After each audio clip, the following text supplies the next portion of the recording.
Hello viewers, இன்றைக்கி நம்ம களத்தூர் கிராமத்தில் இருக்கோம்.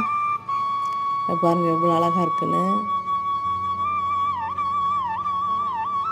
சுற்றி பாருங்கள், தென்னை மரமும் வீடும் அழகாக இருக்கும். இதுக்கு பக்கத்துலேயே ஒரு கிணறு இருக்குது பாருங்கள், பழைய காலத்து கிணறு. நாங்கள் சின்ன பிள்ளையில் வரும்போதெல்லாம் பயப்படுவோம் அந்த இடத்துல வர்றதுக்கு. ஆனால் இங்கே உள்ள யாருக்கும் பயம் இருக்காது, பசங்க ஒழுங்குன்னு தான் விளையாடும். இதில் சின்ன பிள்ளையில் குதித்து விளையாடுவாங்க எல்லோரும். எவ்வளோ அழகாக இருக்குது பாருங்கள் ஊர்.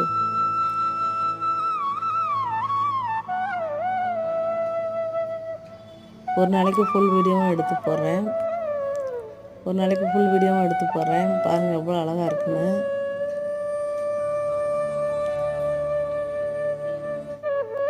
பாருங்கள் அந்த வீட்டோட கிணறு பாருங்கள் எப்படி இருக்குன்னு.